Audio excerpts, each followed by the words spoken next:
यांत्रिकी वीडियो पर पाठ्यक्रम में मैं आपका स्वागत। मैं आपका शिक्षक हूँ अनुप्रयोग यांत्रिकी विभाग IIT दिल्ली के प्रोफेसर RK मित्तल। मैं यांत्रिकी पर व्याख्यान दूंगा, विशेष रूप से यांत्रिकी में एक घटक जिसे स्टैटिक्स कहा जाता है।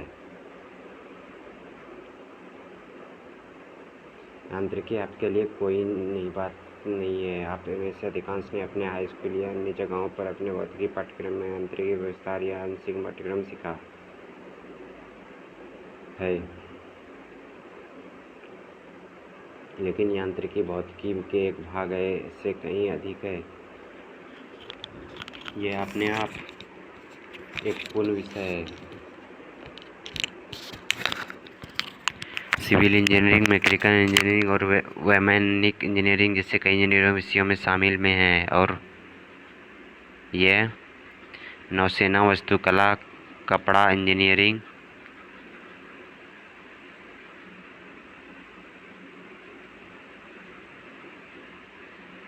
इंजीनियरिंग हाइब्रिड शाखा है जिसे बायोमैकेनिक्स कहा जाता है।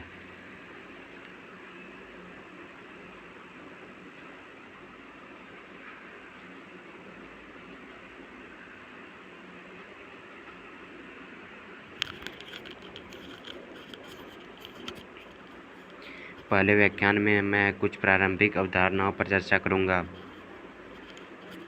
जैसा कि मैंने पहले पाठ्यक्रम में उल्लेख किया है लेकिन मैं उन अवधारणाओं को संशोधित करूंगा। पहली बात यह है कि मैकेनिक्स क्या है, यह क्यों है, हम मैकेनिक्स या परिचय कैसे देते हैं। यांत्रिकी इंजीनियरिंग विज्ञान या भौतिकी विज्ञान की एक शाखा है जो यांत्रिकी गड़बड़ी के लिए कणों और कठोर निकायों की प्रतिक्रिया से संबंधित है। सुनने में यांत्रिकी गड़बड़ी को अन्य प्रकार की गड़बड़ी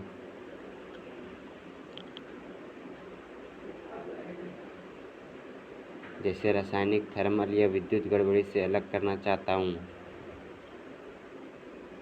हमारे संदर्भ में गड़बड़ी का अर्थ है बल, क्षण, विस्थापन।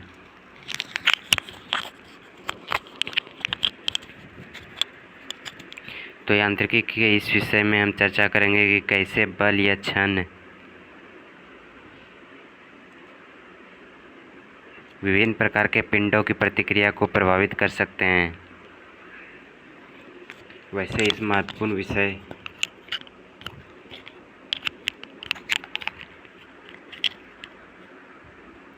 के युगों यांत्रिकी पर सबसे पहला रिकॉर्ड अरस्तु, प्लेटो वगैरह जैसे दार्शनिक के कारण था।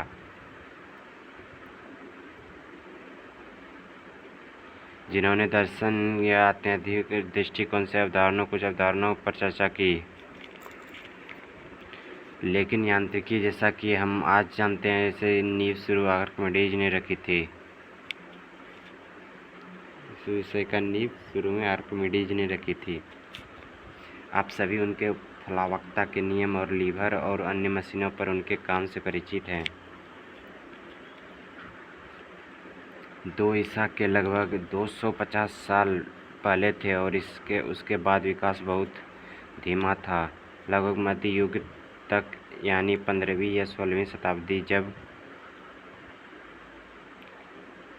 खगोलविदों ने नीदरलैंड के केपलर ने आकाशीय पिंडों, ग्रहों और वगैरह की गति का अध्ययन किया।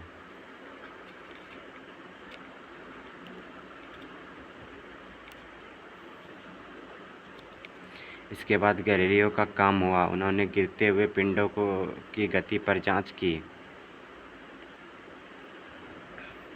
और उनके पास कुछ महत्वपूर्ण विचार थे कि विभिन्न प्रकार के शरीर विभिन्न ऊंचाइयों से कैसे गिरते हैं,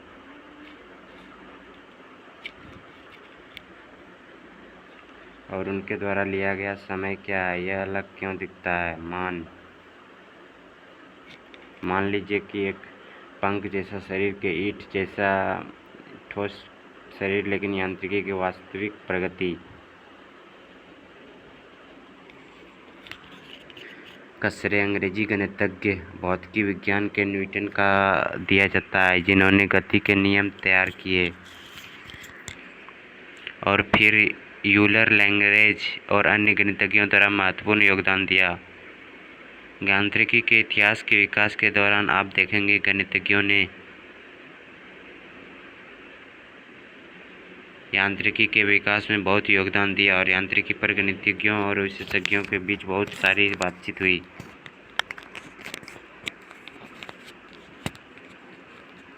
उदाहरण के लिए न्यूटन को डिफरेंशियल और इंटीजर कैलकुलस के विकास का श्रेय दिया जाता है और इसी तरह यूलर और लैग्रेंज ने भी।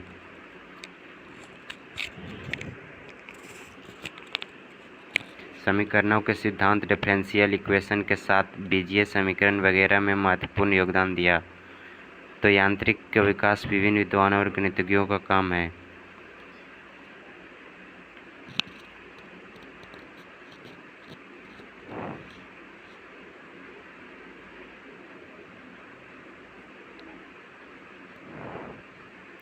अगला पिछली शताब्दी या डेढ़ शताब्दी में विकास है, जहां यांत्रिकी के क्षेत्र में अल्बर्ट आइंस्टीन द्वारा सापेक्षतावादी यांत्रिकी और मैक्स प्लैंक वगैरह द्वारा क्वांटम यांत्रिकी की शुरुआत के द्वारा ज़बरदस्त विस्तार किया गया था। इस पाठ्यक्रम में हम ज़्यादातर न्यूटनियन यांत्रिकी पर ध्यान केंद्रित करेंगे और यह अधिकांश इंजीनियरिंग अनुप्रयोगों के लिए पर्याप्त है, लेकिन यह जानना उपयोगी है कि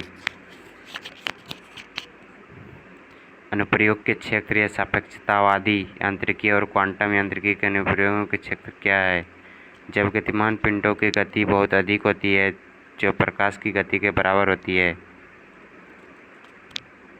तो न्यूटनियन यांत्रिकी टूट जाती है और हमें सापेक्षतावादी यांत्रिकी का सहारा लेना पड़ता है। दूसरी ओर जब पिंडों का आकार बहुत छोटा होता है, मान लीजिए अणुओं या परमाणुओं या यहाँ तक कि उप परमाणु कणों वगैरह के आकार पर है, फिर न्यूटनियन यांत्रिकी टूट जाता है और हम क्वांटम यांत्रिकी की मदद लेते हैं। हम न्यूटनियन यांत्रिकी पर अपने वर्तमान पाठ्यक्रम में सापेक्षतावादी यांत्रिकी और क्वांटम यांत्रिकी दोनों पर चर्चा नहीं करेंगे। आइए अब से न्यूटनियन यांत्रिकी पर ध्यान दें। इससे पहले कि मैं आगे बढ़ूं, मैं आपको बता दूं कि यांत्रिकी में कुछ अवधारणाओं को आदर्श बनाना उपयोगी या बहुत उपयोगी है।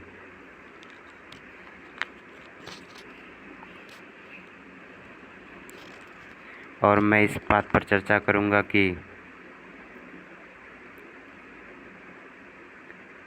यांत्रिकी पर जांच में किए जाने वाले विभिन्न आदर्शीकरण क्या है। एक है कण सैद्धांतिक रूप से एक बिंदु का अर्थ है, अर्थात एक इकाई जिसका कोई आयाम नहीं है। यह बहुत ही नगण्य आयाम, लंबाई, चौड़ाई, ऊंचाई वगैरह है। तो ज्यामितीय रूप से यह सिर्फ एक बिंदु है। हालांकि हम जानते हैं कि इस ब्रह्मांड में हर पदार्थ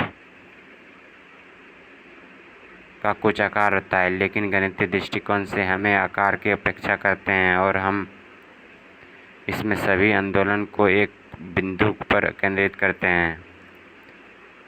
जब यह किया जाना है तब शरीर द्वारा तय की गई दूरी शरीर के आकार से बहुत बड़ी होती है, तो हम उस शरीर को एक क्षण के रूप में अनुमानित कर सकते हैं। कभी कभी पृथ्वी या अन्य ग्रहों जैसे स्वर्गीय पिंडों को भी कणों की तरह माना जाता है। हालांकि हम जानते हैं कि उनका आकार बहुत बड़ा है, व्यास या परिधि से बहुत बड़ी है।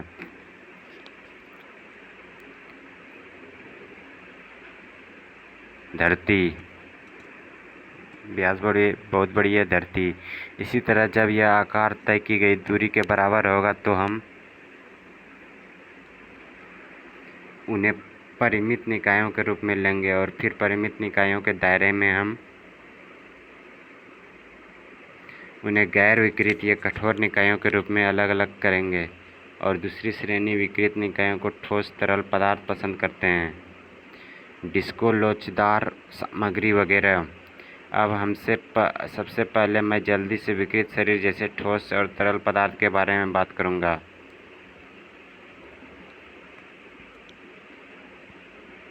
आमतौर पर इन ठोस यांत्रिकी, द्रव यांत्रिकी है। ये अलग अलग पाठ्यक्रम है जिन्हें हम अपने अधिकांश उच्च कक्षाओं में ले रहे होंगे। तो हम इस पाठ्यक्रम में गैर विकृत या कठोर निकायों पर ध्यान केंद्रित करेंगे। फिर से इसमें एक आदर्शीकरण शामिल है। आदर्शीकरण यह है कि पर्याप्त बल की कार्रवाई के तहत प्रत्येक व्यक्ति कुछ हद तक विकृत हो जाता है। उदाहरण के लिए, कुछ शरीर रबड़ की तरह काफ़ी हद तक विकृत हो जाते हैं। एक सामान्य अनुभव है कि हम रबर की एक गेंद को निचोड़ सकते हैं, जबकि हम स्टील या लकड़ी की एक गेंद या ऐसा कुछ नहीं निचोड़ सकते हैं, क्योंकि निरूपण होने के बावजूद विरूपण इतना छोटा है कि आपको इसे कुछ आवर्धन के तहत देखना होगा। इसलिए इस बात को नज़रअंदाज करते हुए कि यदि विकृतियाँ शरीर के आकार से बहुत छोटी है, तो हम शरीर को एक कठोर शरीर मानेंगे। तो यांत्रिकी पर हमारे पाठ्यक्रम में हम कणों के कठोर निकायों के यांत्रिकी पर चर्चा करेंगे।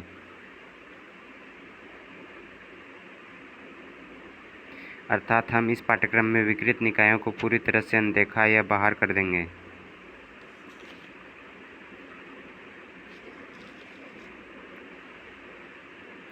खैर, इस यांत्रिकी को हम दो घटकों में विभाजित करेंगे। एक है स्टैटिक्स यानी आराम से पिंडों का अध्ययन, और दूसरा है गतिकी, जब पिंड गति में होते हैं।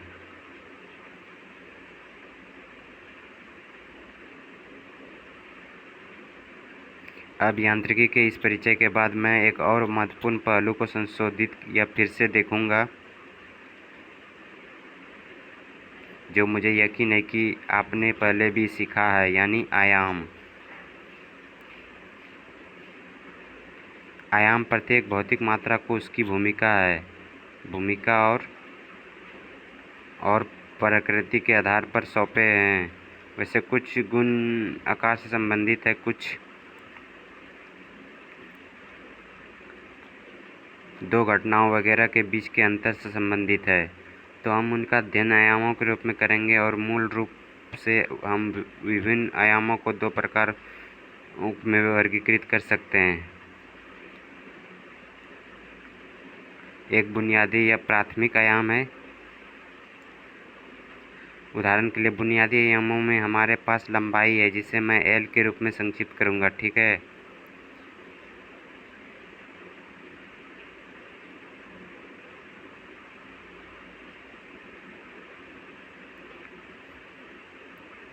ये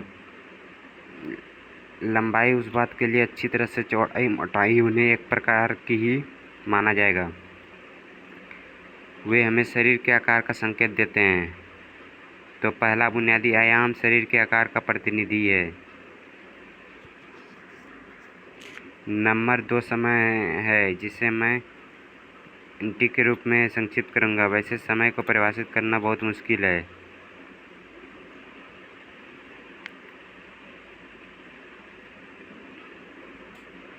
लेकिन हम सभी इसे बचपन से ही जानते हैं। समय का अर्थ है घटना का क्रम। हम कहते हैं यदि एक घटना दूसरी घटना से पहले हुई है, तो हम कहते हैं कि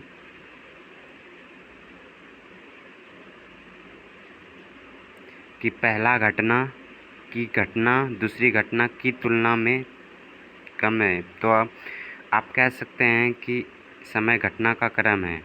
और तीसरा आयाम द्रव्यमान है। हम इसे m के रूप में संक्षिप्त करेंगे। द्रव्यमान को इस तरह से परिभाषित करना मुश्किल है।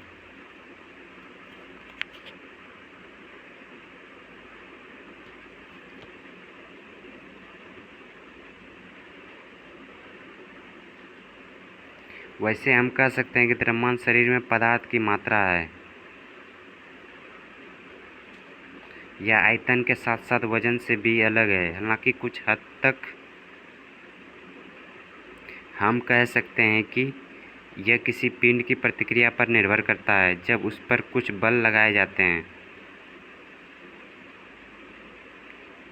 तो उस अर्थ में भार गुरुत्वाकर्षण बल के लिए द्रव्यमान की प्रतिक्रिया है। तो द्रव्यमान और वजन के बीच संबंध है, लेकिन पूर्ण संबंध नहीं है।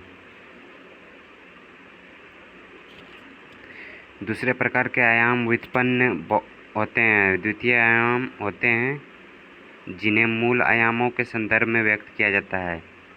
उदाहरण के लिए फिर से वेग, आप जानते हैं इकाई समय द्वारा तय की गई दूरी है।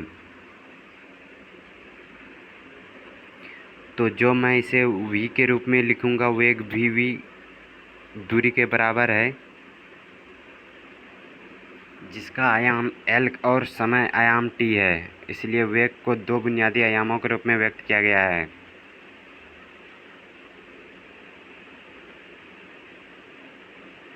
चलो एक द्रव्यमान घनत्व लें, एक और उदाहरण।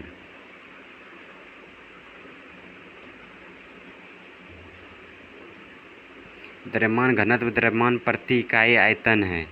याद रखना, द्रव्यमान घनत्व द्रव्यमान प्रति इकाई आयतन है। ठीक है, हम इसे द्रव्यमान के रूप में लिख सकते हैं। m को आयतन से विभाजित किया जाता है। लंबाई में चौड़ाई में ऊंचाई होती है, इसलिए इसमें l क्यूब होता है। ठीक, तो यह एक और माध्यमिक या व्युत्पन्न आयाम है। आप कह सकते हैं एक और उदाहरण, क्षेत्र ये लंबाई में चौड़ाई है, इसलिए l वर्ग, इसमें l वर्ग का आयाम है। तो इस तरह बहुत बड़ी संख्या में आयाम, जिन्हें बुनियादी या प्राथमिक आयामों के रूप में व्यक्त किया जा सकता है।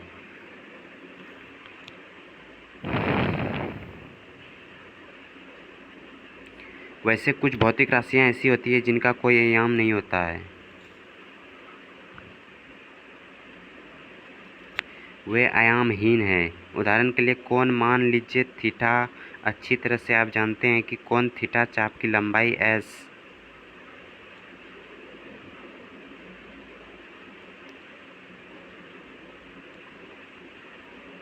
है, जो त्रिज्या r से विभाजित है, जो चाप की लंबाई भी आयाम l है और त्रिज्या r भी आयाम l है। तो इसका मतलब यह है कि आयामहीन है। एक और उदाहरण के लिए हम तनाव ले सकते हैं। तनाव प्रति इकाई लंबाई में परिवर्तन है, इसलिए l से अधिक डेल्टा l, इसलिए दोनों की लंबाई यह आयामहीन है। आप उसमें आयामों के बारे में एक महत्वपूर्ण पहलू है जिसे आपको हमेशा याद रखना होगा, वह यह है कि जब भी आप कोई प्रश्न लिखते हैं तो उसे विमीय रूप से समरूप होना चाहिए। उदाहरण के लिए एक समीकरण में दाईं ओर के दो पद होते हैं और बाएं हाथ के पक्ष में उदाहरण के लिए एक पद होता है। मुझे स्प्रिंग बालों की कार्रवाई के तहत द्रव्यमान की गति का मामला लेने दें। तो उदाहरण के लिए द्रव्यमान m अपने द्रव्यमान x डबल डॉट का गुना करता है। हम एक त्वरण को सीखेंगे, साथ ही k गुना x, जो वसंत के खिंचाव या संपीड़न के कारण बल है। लागू बल F के बराबर है। अब बाईं ओर के इस समीकरण में दो पद है। दाईं ओर यह एक है, यदि मास टाइम एक्सेलरेशन, जैसा कि आप डायनेमिक्स में सीखेंगे, बल के आयाम है। यह एक व्युत्पन्न आयाम है। आप जल्द ही सीखेंगे कि इसके आयाम n ठीक है। न्यूटन के वसंत स्थिरांक है, अर्थात बल प्रति इकाई विक्षेपन x में विक्षेपण है। फिर से इसमें n के आयाम होंगे और निश्चित रूप से दाईं ओर लागू बल या बल कार्य है।